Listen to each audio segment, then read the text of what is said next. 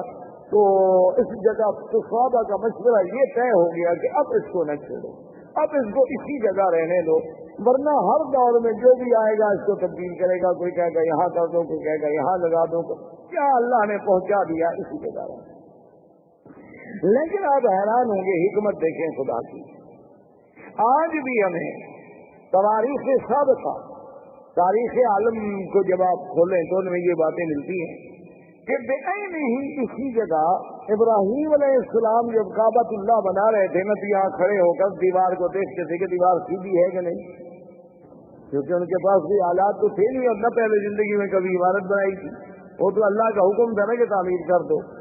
تو یہی جگہ تھی، وہ پتھر سے اتر کے آتے نا، جیسے آپ مکان بنائے ہو تھوڑا دور کھڑے ہوں گے نا دیوار کے قریب، تو آپ نہیں کھڑے ہوں گے، وہ آگے دیکھتے بھی دیوار ٹھیک ہے، پتھر ٹھیک ہے، کہ پتھر آگے کہ پتھر پیچھے تو نہیں۔ تو اللہ کو بھی وہی جگہ منظور تھی کہ سیلاب بھی آیا تو اس پتھر کو اسی جگہ لے آیا، ورنہ وہ چاہتا تو یہاں سے دور لے جاتا، لیکن اللہ تبارک و تعالیٰ کی شان ہے تو وہ دونوں مقام ابراہیم بن گئے۔ واتخذوا من مقام ابراہیم مصلی، ایک تو اس سے مراد وہ پتھر اور ایک اس سے مراد وہ مقام جہاں ابراہیم علیہ السلام کھڑے ہو کے کعبۃ اللہ کی عمارت کو دیکھا کرتے تھے۔ تو اللہ تبارک و تعالیٰ نے اس جگہ کو بھی یعنی اتنی بڑی عظمت بخشی، اتنی بڑی شان بخشی کہ وہ قیامت تک کے لیے قرآن میں آیا اور مصلی خلیل، مصلی حبیب سیدنا محمد رسول اللہ صلی اللہ علیہ وسلم جو ہے بن گیا۔ اب یہ سیدنا ابراہیم علیہ السلام نے کعبہ بنایا، اللہ نے ندا کا حکم دیا کہ کعبہ بن گیا ہے، لوگوں کو حج کے لیے پکارو۔ تو اس ندا میں بھی اقوال ہے، بعض علماء فرماتی ہیں اسی حجر ابراہیم پہ کھڑے ہو کے ابراہیم علیہ السلام نے ندا دی، بعض علماء فرماتی ہیں کہ جبل ابی قبیس، یہ جو پہلا جو قریب پہاڑ ہے نا جس پہ محلات ہیں، یہ پہاڑ ابی قبیس اور اللہ کی شان ہے، کعبۃ اللہ اول بیت، یہ دنیا میں سب سے پہلا گھر، اور ابی قبیس اول جبل وضع فی الارض، یہ دنیا کے پہاڑوں میں سب سے پہلا پہاڑ ہے جو زمین پر رکھا گیا، تو ابھی قبیس سے کھڑے ہوئے۔ اور ایک روایت میں ہے کہ حضرت ابراہیم علیہ السلام عرفات میں جا کے عرفات کی پہاڑی پہ کھڑے ہو کے آپ نے ندا دی، ایک روایت یہ بھی آتی ہے۔ تو وہاں سے اللہ نے ان کی ندا کو پوری دنیا میں کائنات میں پہنچا دیا۔ تو اب ابراہیم علیہ السلام تشریف لے گئے، حضرت اسماعیل علیہ السلام یہاں رہے، حضرت اسماعیل علیہ السلام کی شادیاں ہوئیں، اس طریقے سے اللہ تبارک و تعالی نے سرزمین کو آباد کیا، اور اس پورے علاقے میں ما سوائے دین توحید کے اور کوئی دین نہیں تھا، یعنی سب لوگ جو تھے وہ ملت ابراہیم، سب لوگ جو تھے وہ دین ابراہیم پہ تھے، اور کوئی شرک نہیں، کوئی بے دینی نہیں، کوئی احداث نہیں، کیونکہ ان علاقوں کو تو دین ملا ہے، اسی وجہ یہی تو وجہ تھی نا کہ ہر آدمی یہ کہتا تھا کہ میں ملت ابراہیم پہ ہوں۔ یہودیوں کا بھی دعویٰ کہ ہم ملت ابراہیم، نصرانیوں کا دعویٰ کہ ہم ملت ابراہیم، مشرکین مکہ کا دعویٰ کہ ہم ملت ابراہیم پہ۔ آخر اللہ نے ارشاد فرمایا ما کان ابراہیم یہودیا ولا نصرانیا ولکن کان حنیفا مسلما وما کان من المشرکین۔ اللہ نے فرمایا کہ ابراہیم نہ تو یہودیت پہ تھے نہ نصرانیت پہ، اب وہ تو بالکل ساری دنیا سے مائل ہو کے دین اسلام، دین حق پہ چلنے والے، اور نہ وہ مشرکین میں سے تھے۔ تو یہ سارا دین جو تھا دین توحید تھا، ملت ابراہیمی تھی۔ سب سے پہلے عمر ابن لوہی ایک شخص تھا، وہ مکے کا سردار تھا اور بہت بڑا سردار، یعنی اس کی بات جو تھی نا جی مکے میں اور قبائل میں اور حول مکہ ایسے مانی جاتی تھی کہ اس کی بات کے ٹالنے کا کسی کو کوئی تصور بھی نہیں۔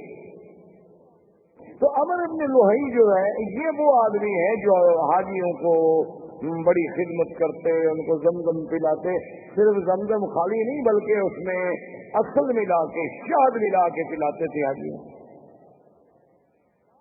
تو یہ عمر ابن لوہی جو ہے یہ شام کے علاقے میں گیا تجارت کے لیے، تو وہاں اس نے ایک قوم تھی عمالقہ۔ عمالقہ قوم کو دیکھا کہ ان کے پاس بت ہیں اور مختلف شکلیں ہیں، کوئی مردوں کی، کوئی عورتوں کی، مختلف خوبصورت قسم کے، کوئی چاندی کے، کوئی سونے کے، کوئی لکڑی کے، کوئی مٹی کے۔ اس نے ان سے پوچھا بھی یہ کیا؟ تو عمالقہ نے ان سے کہا کہ یہ ہمارے خدا ہیں، آلہہ ہیں۔ اصل تو خدا وہی ہے بڑا، لیکن اس کو تو ہم نہ دیکھ سکتے ہیں نہ اس سے ہم بات کر سکتے ہیں، تو آدمی کا کم سے کم مرکز محبت، مرکز نظر، مرکز توجہ کوئی ایسا تو ہو جو ہمیں نظر آئے، وہ تو ہمیں نظر بھی نہیں آتا۔ تو اس لیے یہ چھوٹے چھوٹے خدا ہیں، جب ہم مشکل میں ہوتے ہیں تو ہم آ کر ان کو پوچھتے ہیں، ان کی عبادت کرتے ہیں، اور پھر ان کی عبادت سے جن کی یہ تصویریں ہیں، تماثیل ہیں، وہ ہم سے خوش ہوتے ہیں، وہ اللہ میاں کو کہہ دیتے ہیں تو ہمارا کام ہو جاتا ہے۔ تو یہ اصل میں چھوٹے چھوٹے ہم نے آلیہ بنا رکھے ہیں اپنے اپنے تصورات کے مطابق۔ اصل میں وہ آلیہ کی ابتدا جو ہے یعنی وہاں عمالقہ میں کہاں سے آئی؟ نوح علیہ السلام کے زمانے سے، اس وقت سے بت پرستی چلی آ رہی تھی۔ اور وہ بت پرستی کیسے آئی تھی کہ جب کوئی اللہ والا فوت ہو گیا تو اس کے پہلے فوٹو بنائے گئے، محبت کے لیے گھر میں رکھا گیا، پھر آہستہ آہستہ اس پہ پھولوں کے ہار لٹکائے گئے، پھر پرنام کیا گیا اور آخر میں سجدے شروع ہو گئے۔ ابتدا وہاں سے شروع۔ جیسے آج کل آپ دیکھتے ہیں مسلمانوں کے بھی گھر منڈی مرشد کا فوٹو ہے، ماشاءاللہ، صبح اس کے زیارت فرماتے ہیں۔ اسی طرح بہت سارے لوگوں نے قرآن شریف کے پہلے صفحے پر اپنے مرشد کا فوٹو رکھا ہوتا ہے کہ جب تلاوت قرآن کرنی ہو تو پہلے مرشد کے فوٹو کی زیارت کرتے ہیں، بوسہ دیتے ہیں، آنکھوں سے لگاتے ہیں، پھر وہ فوٹو حکم کرتا ہے قرآن پڑھو تو پڑھتے ہیں، اگر حکم نہ کرے تو قرآن بند کر کے رکھ دیں گے، کیونکہ چلنا تو مرشد کے حکم پر ہے نا، اگر وہ ہمیں حکم دیں گے تو اس طرح عمالقہ میں یہ بھی بت پرستی داخل ہو گئی۔ تو عمر ابن لوہی کے دماغ میں پتہ نہیں کیا آئی کہ ایک نئی چیز ہے، تو اس نے کہا اچھا بھی ایک دو بت مجھے بھی دو تاکہ میں ان کو مکے میں لے جاؤں اور ہم بھی ادھر کعبۃ اللہ میں رکھیں گے۔ تو سب سے پہلا بت جو عمر ابن لوہی لے کے آیا وہ حبل تھا، اس کا نام تھا حبل۔ وہ جب لے کے آیا حبل کو یہاں رکھا اور سارے مکے والوں کو بلایا کہ بھئی یہ تو ہمیں خدا مل گیا ہے، ایسے پہلے تم خالی گھر میں عبادت کر رہے تھے، خدا تو نہیں تھا، تو اب سب اس کی عبادت کیا کریں۔ تو لوگوں نے اس کی عبادت کرنی شروع کی۔ اس نے باقی قبائل کو بلایا، پھر ہر قبیلے کے لیے خدا بنتا چلا گیا، کو بنو ثقیف کا، کو بنو حذیل کا، کو بنو خزاعہ کا، کو قریش کا، کو بنو ہاشم کا، سب خدا بناتے گئے۔ اور پھر اس نے لوگوں سے یہ بھی کہہ دیا، اس نے کہا کہ دیکھو یہ بت تو بناؤ، خدا تو بناؤ، لیکن یہ شرط ہے کہ مٹی ہمارے اختیار کی ہو، یعنی پتھر یہاں سے لو، مٹی بھی یہاں سے لو، پھر اس سے بناؤ، ہر مٹی سے نہ بناؤ، کیونکہ یہ تو اللہ کے گھر کی مٹی ہے نا، یہ تو مبارک مٹی ہے۔ یہ چیزیں جو ہے نا جی اس کے دماغ میں آئیں، اس لیے حضور پاک نے فرمایا تھا کہ اول من بدل الدین عمر بن لوہی، سب سے پہلے اللہ کے دین میں تعریف کرنے والا، بدلنے والا اور شرک کی ابتدا کرنے والا سرزمین مکہ میں جو تھا تو عمر بن لوہی۔ اور حضور نے یہ بھی ارشاد فرمایا کہ انی رأیت، فرمایا میں نے مجھے دکھایا گیا ہے کہ یہ جر امعاہ فی النار، کہ وہ اپنی آنتیں جو ہے جہنم میں گھسیٹتا ہوا جہنم میں چل رہا۔ تو یہ وہ پہلا شخص تھا جس سے بت پرستی کی ابتدا۔ اس نے آرڈر کر دیا کہ بھئی کوئی آدمی بت بنائے، ہر قبیلہ بت بنائے، لیکن وہ بت مکے کے پتھروں سے ہو۔ اور دوسری بات یہ ہو گئی، اس نے حکم کر دیا کہ ہر قبیلہ جو بت بنائے اپنا ایک بت جو ہے وہ یہاں رکھے، یعنی ہم اس قبیلے کو شرف دیں گے کہ تمہارا خدا جو ہے وہ کعبے میں موجود ہے، اور اگر اس قبیلے سے لڑائی ہو جاتی تو اس کے خدا کو بھی نکال دیتے تھے کہ بھئی اب تمہارا خدا یہاں نہیں رہ سکتا، تمہارا ہمارا جھگڑا ہے۔ تو اس طرح جناب یہ ہوا، حتیٰ کہ بڑا عجیب واقعہ ہے کہ ایک شخص سفر پہ گیا تو اس کو وہ اپنا بت جو تھا وہ بھول گیا اور مکہ مکرمہ سے پتھر اٹھانا بھی بھول گیا۔ اب راستے میں اس کا دل ہوا کہ میں اپنے خدا کی پوجا کروں، اپنے بت کی پوجا کروں، اپنے صنم کو پوجوں۔ تو اب اس نے کہا بھی میں کہاں سے بناؤں، وہ تو میں مکہ سے تو پتھر لایا نہیں۔ جیسے ہمارے روافض نے بھی آپ نے دیکھا ہے ان کا بھی ایک مٹی کا ایک ایسے جلا گول سا بنا ہوتا ہے، اس سجدے میں وہی استعمال کرتے ہیں. وہ کہتے ہیں یہ قرب و بلا کی مٹی ہے، تو وہ مقدس مقام کی مٹی ہے، اس کے بغیر ہمارا سجدہ نہیں ہوتا. کیونکہ حضرت حسین نے شہید ہوتے وقت اسی پہ سجدہ کیا تھا، تو لہٰذا وہی مٹی لے کے وہ ہر جگہ چلتے ہیں، اس کو بنایا ہوتا ہے، وہ سامنے رکھیں گے اور اسی پہ وہ اپنا سجدہ کریں گے. باقی کسی جگہ کے لیے ان کا سجدہ نہیں ہوتا.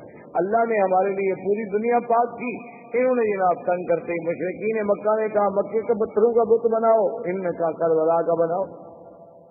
تو بہرحال اللہ رحمت فرمائے. تو اب جناب یہ ہوا کہ اس بندے کو سوچ آئی کہ میں کیا کروں. انہوں نے کہا کہ میرے پاس کھجوریں البتہ بھی سفر میں اور تو کوئی خوراک نہیں ہوتی تھی، تو میں نے کھجوروں کو اکٹھا کیا اور کھجوروں کو جیسے میرا بت تھا نا اس کی شکل کا ایک بت کھجوروں سے بنایا. کھجوروں سے اس کی گٹھلیاں نکال دی اور کھجوروں کو معجون کی شکل دے کر میں نے اس کا بت بنا دیا اور اس کی پوجا کرنی شروع کی. اس کی عبادت کرتا رہا، لیکن کہتے جب بعد میں بھوک لگی تو خدا کو کھا گیا اور میں کیا کرتا. وہ کہتے آخر میرے پاس کوئی حل نہیں تھا. جب صبر میں مجھے بھوک نے ستایا تو میں نے کہا یہ حال میں کیا کروں. تو میں نے پھر خدا کی پہلے ٹانگ کاٹی، پھر ہاتھ کاٹا، پھر گردن کاٹی اور ایسا ایسا کھا گیا. سارا سفر میں راستے میں بندہ خدا کو کھا گیا. یعنی آپ اندازہ کریں جاہلیت کا. اسی لیے اکبر نے حالی نے کہا تھا نا کہ کھڑے ہیں پڑے ہیں جو ماپو تو بندے خدا سے بڑے ہیں. تو یہ فطرت انسانی ہے کہ جب وہ بھٹکتی ہے تو پھر ایسی حرکتیں کرتے. جیسے کہ ایک صحابی مسلمان ہوئے، اسلام لانے کے بعد لوگوں نے کہا کہ بھئی آپ ہمیں اپنی زندگی کا کوئی واقعہ سنائیں. اس نے کہا کہ بھئی آپ تو کہتے ہیں کہ یہ بت جو ہے نا کوئی فائدہ نہیں پہنچاتے، لیکن میرا جو خدا تھا نا، جو میرا بت تھا جس کی میں پوجا کرتا تھا، اس نے مجھے بہت فائدہ پہنچایا. اب صحابہ حیران ہو گئے کہ بت کیسے فائدہ پہنچائے. انہوں نے کہا ابھی کیسے؟ انہوں نے کہا سر میں ایک دفعہ سفر پہ گیا، سہارا کا سفر تھا، تو میں اپنے بت کو چھوڑ کے کسی کام گیا، واپس آیا تو دیکھا کہ سال ابو یبول والا راہ سے ہی کہ ایک سہارا کی لومڑی کھڑی ہے اور میرے اس بت پہ پیشاب کر رہے ہیں. تو میں نے کہا حاضر رب یہ خدا ہو سکتا ہے جس سے سال اب آ کر پیشاب کر دے. تو میں نے اس وقت اس کو پھینک دیا اور دل میں اسلام داخل ہو گیا کہ واقعی اللہ تبارک و تعالیٰ کے دین کے علاوہ یہ محض ہمارے تخیلات ہیں اور فسادات ہیں. تو بہرحال میرے کہنے کا مقصد یہ تھا کہ یہاں سے عرب سے بت پرستی شروع ہوئی اور ایسا ایسا یہاں شرک کی جڑیں ایسی چلی. اب اسی طریقے سے پھر یہود جو تھے، یہود اور نصارہ، یہ یہود بھی کو مدینہ منورہ میں رہنے والے نہیں تھے، یہ بھی ان کا اصل جو تھا شام تھا. یہ وہاں سے آئے اور آ کر مدینہ منورہ میں آباد ہوئے. اس وقت مدینہ منورہ کو یثرب کہا جاتا تھا، اس کا نام مدینہ منورہ نہیں تھا. یہ وہاں آ کر آباد ہوئے. ان میں کئی قبائل تھے، بنی قینقاع تھے، بنو نذیر تھے، بنی قریظہ تھے. اور اسی طرح یمن سے کچھ لوگ نکلے. جب ربیعۃ بن نصر یمن کا آدمی تھا، اس نے خواب دیکھا کہ اپنے خواب میں کہ بعض احباش کہتے ہیں بہت گھٹیا قوم کے لوگ، وہ یمن پہ بادشاہ بن جائیں گے. تو وہ ڈر کے مارے اپنے خاندان کو لے کر وہ بھی وہاں سے نکلا اور حیرہ میں جا کے اس نے، عراق کے اندر ایک جگہ ہے حیرہ، وہاں جا کر اس نے ڈیرا ڈالا. اور اس کے بعد پھر اس کا لڑکا پیدا ہوا جس کا نام جو ہے سنان ابن اسعد تھا. سنان اسعد جس کا لقب طبا تھا، یہ اس کا بیٹا تھا اور یہ پھر بہت بڑا بادشاہ تھا. اور اس نے پھر بڑی جنگیں کی اور بڑی لڑائیاں کی. اور یہ اسی ضمن میں آیا، مدینہ منورہ میں پہنچا، پھر مدینہ منورہ سے آگے چلا گیا اور اس نے اپنے ایک بیٹے کو اسی یثرب کے مقام پہ چھوڑ دیا کہ بھی تم یہاں رہو. سنا ہے کہ یہاں علماء رہتے ہیں، اہل کتاب لوگ ہیں، ان سے کچھ استفادہ کرو. اچھا، خدا کی قدرت یہ ہے کہ کچھ عرصے کے بعد اس کے بیٹے کو مدینے میں کسی آدمی نے قتل کر دیا. وہ جب قتل ہوا تو اس کو اطلاع ملی کہ تمہارا تو بیٹا قتل ہو گیا. اس نے جناب چڑھائی، اس نے آگے چڑھائی کی اور جنگ لڑی. اور خدا کی شان دیکھیں، دنیا کی تاریخ میں یہ نرالی جنگ تھی کہ مدینے والے لوگ اس سے بادشاہ طبا کی فوجوں سے، یمن کی فوجوں سے سارا دن لڑائی لڑتے. جب شام ہوتی تو ان کے لیے کھانا بھجواتے. جب شام ہو جاتی کہتے یہ لڑائی اپنی جگہ ہے، مہمان ہیں، یمن سے چل کے آئے ہیں مدینہ، کھانا تو دینا. دن میں لڑائی اور شام، حیران ہوگی کیسی قوم. ایک دن اس نے علماء یہود تھے تو وہ آئے اس کے پاس. انہوں نے کہا کہ دیکھو تم چاہتے کیا ہو. اس نے کہا میرے بیٹے کو انہوں نے قتل کیا. انہوں نے کہا بیٹے کو قتل کیا, تم نے کتنے قتل کر دیے؟ اور تمہارا تو ایک بیٹا قتل ہوا, تم نے کتنے قتل کر دیے کیا؟ تو اس نے کہا نہیں, میں تو یہ صرف کو مٹا دوں گا, میں تو اس شہر کا نام و نشان نہیں چھوڑوں گا دنیا میں. اس نے کہا بات سنو, یہ وہ جگہ نہیں جسے تم مٹا سکو. حاضی مہجر محمد رسول اللہ صلی اللہ علیہ وسلم, یہ ایک نبی پیدا ہوں گے عربی محمد پاک جن کی ہجرت کا مقام ہے, اس کو تم نہیں مٹا سکتے, اس کے مٹانے کا خیال چھوڑ دو, تم خود مٹ جاؤ. اچھا, تو وہ جناب ان کو ان کے کہنے پہ لڑائی مدینے سے بند ہو گئی. اور اس نے کہا اچھا ایسا کرو کہ تم دو علماء یہود جو ہے نا تم میرے ساتھ کرو, تاکہ میرے ملک میں بھی جا کے کوئی دین پھیلاؤ. اب جناب راستے میں ابھی وہ سفر کر رہا تھا کہ بنو حذیل ایک قبیلہ ہے جو مکے میں آباد. یہ بنو حذیل قبیلے کے لوگ جو تھے یہ دوڑے ہوئے پہنچے بادشاہ کے پاس, صبح کے پاس. انہوں نے کہا کہ حل تريد من الذهب والفضة ومن المجوهرات شيئا عظيما, کیا تمہیں چاہیے کہ تمہیں ہم سونا چاندی ہیرے جواہرات کا ڈھیر حوالے کر کے تم چاہتے ہو؟ اس نے کہا کون نہیں چاہتا. تو اس نے کہا وہ سارا کعبہ شریف کے اندر جو ہے یہ تمام دنیا کا سونا موجود ہے, آ دو لے لو. کیونکہ اصل یہ بات ٹھیک بھی تھی, کیونکہ کعبۃ اللہ جب بنایا گیا نا جی, تو اس کے درمیان میں ایک کنویں نما شکل بھی تھی, تو لوگ اس میں زیورات, سونا چاندی ہر چیز ڈالا کرتے. یہ اسی کی نقل ہے نا کہ اللہ کے گھر کی تعلیم دی جاتی ہے. اب لوگ قبروں پہ جا کے اسی طرح پیسے ڈالتے ہیں, چاندی سونا زیورات ہر چیز ڈالتے ہیں. تو بہرحال یہ ہے کہ اس نے قابل کو تھی, اور اس نے فیصلہ کر لیا کہ کعبۃ اللہ کو جا کے گرا دو, اور وہاں جو خزانے دفن ہیں وہ سارے خزانے نکال کے میں یمن چلے جاؤں. ابھی اس نے یہ ارادہ کیا تھا کہ بالکل سیاہ ایسی اندھیری آئی کہ اتنا اندھیرا چھا گیا کہ اپنا ہاتھ بندے کو نظر نہیں آتا. اس نے پھر ان علماء یہود کو بلایا کہ جلدی آؤ, یہ کیا ہو گیا؟ انہوں نے کہا کہ راستے میں ایک شہر ہے, اس کے بارے میں تو تم نے کوئی بری نیت نہیں کی. انہوں نے کہا ہاں بالکل, یہ بنو حذیل کے لوگ آئے ہیں, وہ کہتے ہیں کہ وہاں کعبے میں بہت بڑا خزانہ دفن ہے, میں جا کے کعبے کو گراؤں گا. اس نے کہا تم کعبے کو نہیں گرا سکتے, وہ اللہ کا گھر ہے, وہ بنائے ابراہیم ہے, تم فوراً توبہ کرو اور چل کے کعبے کا طواف کرو. اس نے کہا طواف تو خیر میں نہیں جانتا, چلو پھر میں ویسے تعظیم کرتا ہوں, احتراماً میں چلا جاؤں گا, لیکن میں گراؤں گا نہیں. اب میں نے توبہ کر لی. اس نے توبہ کر لی کعبۃ اللہ کے نہ گرانے کی. رات کو خواب میں دیکھا کہ میں کعبۃ اللہ کے خلاف چڑھا رہا ہوں. تو اس نے علماء یہود سے کہا, انہوں نے کہا چلو تعظیم کا یہ بھی ایک طریقہ ہے کہ اس کعبۃ اللہ پہ تم غلاف چڑھاؤ. تو سب سے پہلا غلاف چڑھانے والا وہ تبا تھا, اس کا نام ابن سعد. اس نے غلاف چڑھایا, پھر یہ غلاف چڑھتے رہے. کبھی ایسا بھی ہوتا تھا کہ غلاف پہ غلاف چڑھتے گئے, غلاف پہ غلاف چڑھتے گئے. تو بعض اوقات تو یہ بھی فیصلہ کرنا پڑا کہ ان غلافوں کے بوجھ سے کہیں دیواریں نہ گر جائیں. اس لیے پھر حکم دیا گیا کہ ایک غلاف رکھو, بھائی اتنے غلاف تو نہ چڑھو. تو یہ ان دونوں یہودیوں کو لے کر اپنے ملک میں گیا, جس کی وجہ سے یمن میں بھی یہودیت پھیل گئی, یمن میں بھی یہودیت غالب آ گئی. اب اسی زمانے میں یمن میں یہودیت کا غلبہ ہو گیا.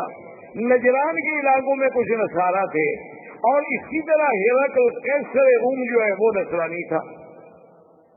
تو اسی زمانے میں وہ ابو نواز بادشاہ تھا جس نے حدود بنائی تھی, جس نے خندقیں کھودی اور مسلمانوں کو جس میں جلایا گیا تھا, وہ ابو نواز تھا. اس نے جناب لوگوں کو جلا ڈالا کہ یا تو مجھے خدا مانو ورنہ میں تمہیں آگ میں جلا ڈالوں. تو اس جلنے والے واقعے میں سے صرف ایک آدمی تھا جو بچ گیا تھا. وہ وہاں سے بھاگا اور اس نے جا کے ہرقل سے کہا کہ یہ کیا بات ہے کہ ایک ہزاروں آدمیوں کو زندہ آگ میں جلا دیا جائے. اب تو یمن کے ہمارے قبیلوں میں کوئی بچا ہی نہیں, میں صرف اپنی جان بچا کے بھاگ کے تمہارے پاس آیا ہوں, تم میری مدد کرو. تو ہرقل نے قیصر روم, اس وقت اس کا لقب تھا قیصر, دو سپر پاور تھی اس زمانے میں, ایک فارس اور ایک قیصر, ایک روم, یہ دو سپر پاوریں تھیں. تو یہ سارے علاقے جو تھے نا جی, المانیہ سے لے کر یمن تک, یہ ان کے تسلط میں تھے. اور یہ فارس کا ماورا النہر اور ترکمنستان اور یہ ساری جو اب آپ کی ریاستیں آزاد, یہ ساری کی ساری فارس کے قبضے میں تھی. تو یہ دونوں طاقتیں تھیں. تو قیصر روم نے حکم دیا حبشہ کے بادشاہ نجاشی کو کہ 70,000 کی فوج لے کر فوراً تم اس پہ حملہ کرو جس نے اتنے لوگوں کو آگ میں ڈالا اور جلا ڈالا ہے۔ تو نجاشی آیا، نجاشی کے بعد اس کے گورنروں میں 2 آدمی تھے، ایک کا نام فریاد تھا اور ایک کا نام ابرہہ۔ اس طرح یہ دین نصرانیت اور دین یہودیت جو ہے ان علاقوں میں پھیلتا چلا گیا۔ یہاں عمرو بن لوہی کی وجہ سے بت پرستی شروع ہو گئی، مشرکین مکہ آ گئے اور ماہوالی جو تھے اس میں یہودیت اور نصرانیت کی بیج ڈال دیے گئے۔ اسلام جو تھا اصل اور ملت ابراہیم کا جو اصل تصور تھا وہ ختم ہو گیا۔ اب جناب یہ ہوا کہ آہستہ آہستہ ابرہہ اور اریاب اس کے درمیان میں بھی جنگ ہوئی۔ تو انہوں نے پھر ایک فیصلہ کیا، انہوں نے کہا دیکھو بات یہ ہے کہ تمہاری فوج ہے ہماری فوج تو ایک ہے نا، ہم تو ایک نسل کے لوگ ہیں، بھی تم بھی اسی بادشاہ کے گورنر تھے، میں بھی اسی بادشاہ کا گورنر، فوج ایک، جنگ اور قبیلہ ایک، انسان وہی، سب آباش ہیں ہمارے۔ اگر تمہاری فوج ماری گئی تو آباش مارے گئے، میری ماری گئی تو آباش مارے گئے، ہم فوجوں کو کیوں ماریں؟ ہم ایسا کیوں نہ کریں کہ ہم دونوں آپس میں لڑیں، جو مر گیا جو بچ گیا وہ حاکم بن جائے۔ تو ابرہہ اور فریاد نے آپس میں جنگ لڑی۔ تو فریاد نے ایک تلوار کا بھرپور وار کیا جس سے ابرہہ کا ناک کٹا، جس کی وجہ سے ابرہۃ الاشرم کہ وہ ناک کٹا ابرہہ، اس وجہ سے اس کا لقب پڑا، اس کی ناک کٹی۔ اس نے جو بھرپور وار کیا تو فریاد مارا گیا، لہذا ابرہہ بن گیا۔ اب ابرہہ جب بن گیا تو اس نے اب بادشاہ کیسر کو پتہ چلا کہ ان لوگوں نے کیا کیا، میں نے ان کو کہا کہ دشمنوں پہ حملہ کرو، یہ آپس میں لڑ رہے اور اس نے میرے اپنے گورنر اریاب کو قتل کر دیا، بڑا بدبخت ہے ابرہہ۔ اس نے قسم کھا لی، اس نے کہا کہ واللہ مجھے خدا کی قسم ہے میں اتنا بڑا لشکر لے کے جاؤں گا کہ اسی یمن کی مٹی میں اس کو مٹی کر دوں گا اور اس کے بالوں میں مٹی ڈالوں گا اور اس کو میں یمن کے اندر ہی جا کے سزا دوں گا۔ تو فوری طور پر جب ابرہہ کو پتہ چلا کہ کیسے روم حملہ کرنے والا ہے تو آدمی بڑا چالاک تھا، اس نے فوراً سر پہ اسرا پھروا دیا اور یمن کی مٹی جو تھی وہ بھی ایک برتن میں بھر کے قاصد بھیجے بادشاہ روم کے پاس کہ جناب میں تو آپ کا غلام ہوں، آپ کیونکہ قسم کھا بیٹھے ہیں نا تو لہٰذا میرے بال بھی حاضر ہیں، یمن کی مٹی بھی حاضر ہے، اس میں میرے بال ڈال دو، قسم تمہاری پوری ہو گئی، خدا کے لیے مجھ پہ حملہ کیوں کرتے ہو؟ بادشاہ بھی خوش ہو گئے۔ انہوں نے کہا ٹھیک ہے، جب ایک آدمی اتنا نیاز مندی پہ آ جائے، جب اتنا اس نے کر دیا کہ اپنے بال کٹوا دیے، بال کٹانے کا معنی تو یہ ہوتا نا کہ گردن پیش کرتی، ورنہ اللہ میاں کو احرام میں حج میں عمرے میں بالوں کی کیا ضرورت ہے؟ مقصد تو یہ ہے کہ ہم نے سر اللہ کے حکم پہ جھکا دیا کہ اپنی محبوب ترین چیز جو ہے بندے نے پیش کر دی، قربان کر۔ اب جناب جب یہ ہو گیا تو اب ابرہہ نے اسے خوش کرنے کے لیے انہوں نے کہا کہ جناب گزارش یہ ہے کہ سرزمین عرب میں ایک کعبہ ہے تو ہم یہاں اپنا کعبہ کیوں نہ بنائے؟ تو وہاں اس نے ایک کعبہ بنایا جس کا نام کلی ہے، اور اس کعبے کو اتنا جناب اس نے بنایا تعمیری طور پہ، اور اس کے بعد اس نے قیصر روم سے کہا کہ پوری دنیا میں اعلان کریں کہ اس کعبے کا حج کریں۔ اعلان ہو گیا۔ ایک قبیلہ تھا نسیع، عرب کا ایک قبیلہ تھا نسیع۔ نسیع کا معنی ہوتا ہے کسی چیز کو پیچھے کرنا۔ اچھا، یہ قبیلہ جو تھا نا یہ حرم کے بڑے مجاور تھے اور حرم کے بڑے خادم تھے، اور یہ مکہ اور طائف کے قریب درمیان میں یہاں ان کا قبیلہ آباد تھا۔ اصل میں ان کو نسیع کیوں کہا جاتا تھا کہ 4 مہینے ہیں نا جن میں جنگ اللہ نے حرام کر دی تھی، اربعۃ حرم۔ اچھا، وہ 4 مہینے کون سے تھے؟ رجب، اچھا اس کے بعد پھر ذی القعدہ، ذی الحجہ اور محرم۔ اچھا، یہ 3 مہینے کٹھے ہیں، ذی القعدہ، ذی الحجہ، محرم، رجب اکیلا۔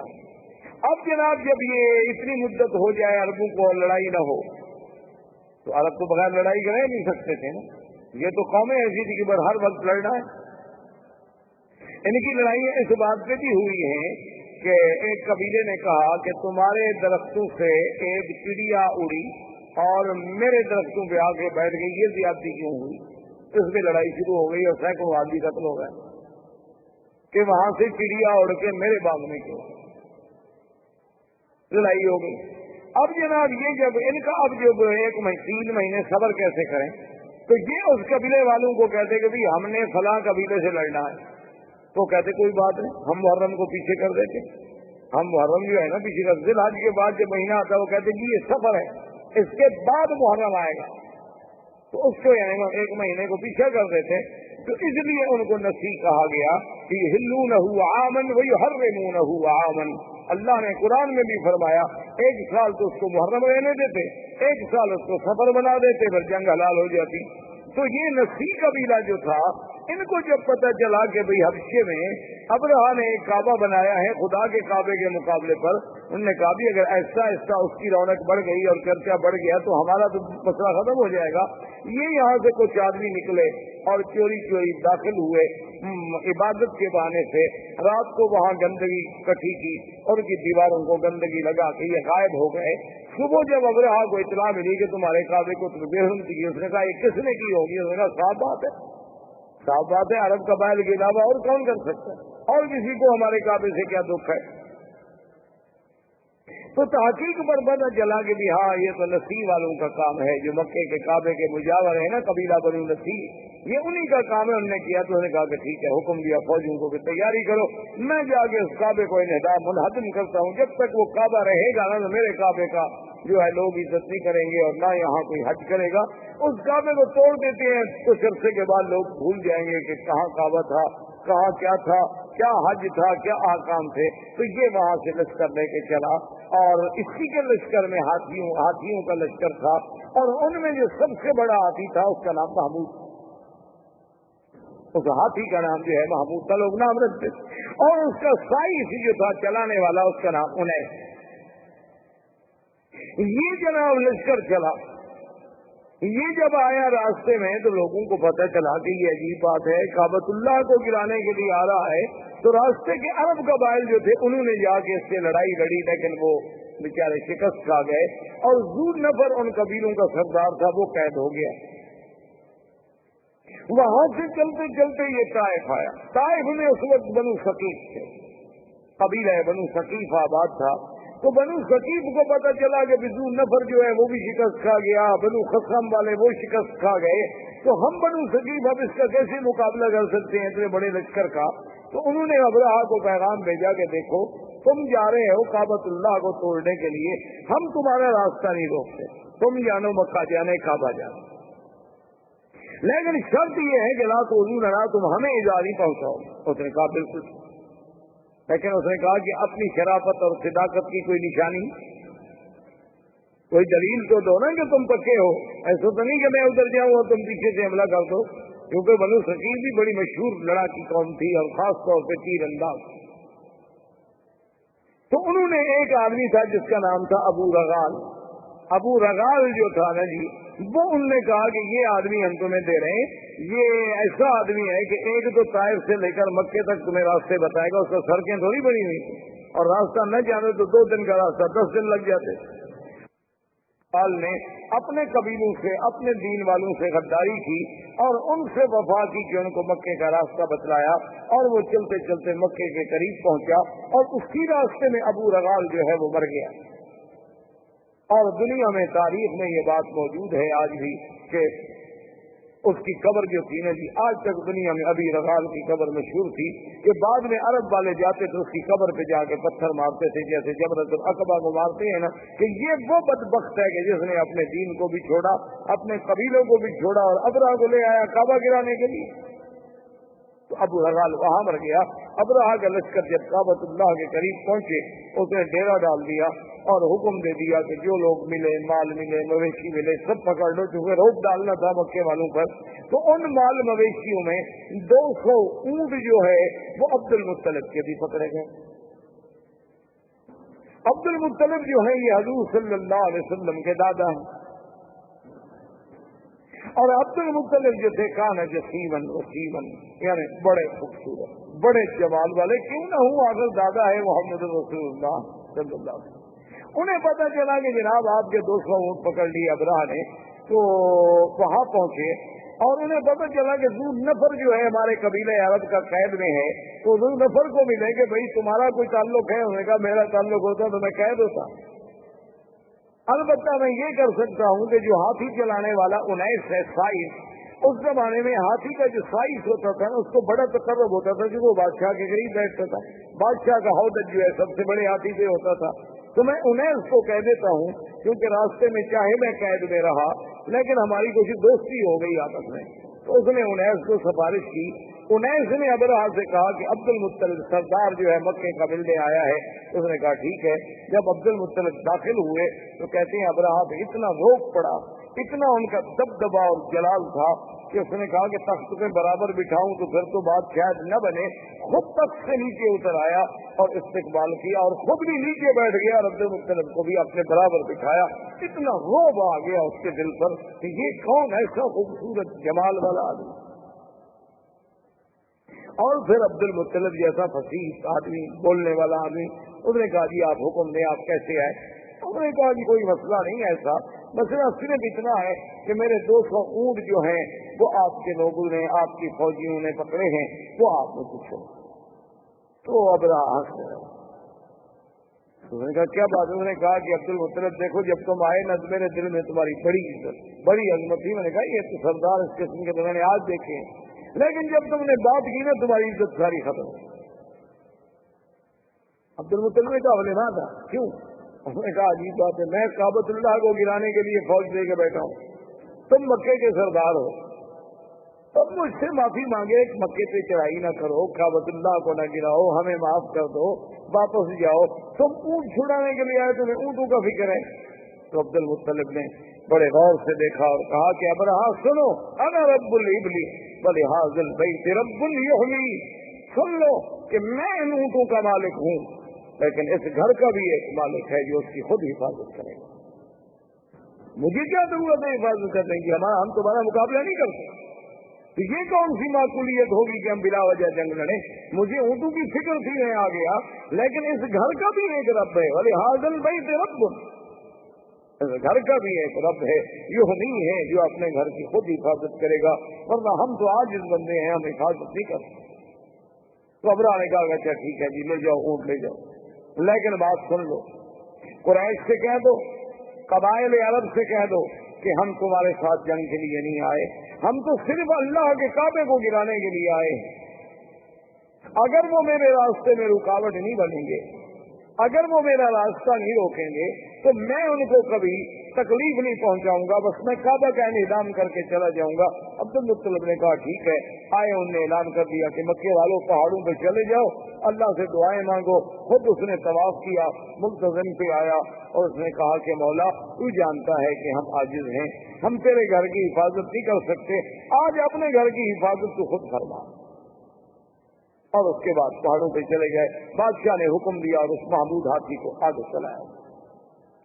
وہ ابو نفر جو قید میں تھا, وہ تو قبیلہ عرب کا سردار تھا نا, اس نے جب دیکھا کہ ہاتھی لے کر یہ کعبۃ اللہ کی طرف گرانے کے لیے جا رہے ہیں, ہاتھوں بیچارہ قیدی, لیکن اس نے موقع حاصل کر کے آیا اور محمود ہاتھی کے کان جو تھے نا, ایک کان سے چمٹ گیا, لٹک گیا اس کے کان سے, اور کہنے لگا ابرک یا محمود, ابرک یا محمود امامک بیت اللہ, کہ اے ہاتھی بیٹھ جاؤ, مت بڑھو, آگے خدا کا گھر ہے, خدا کا گھر ہے.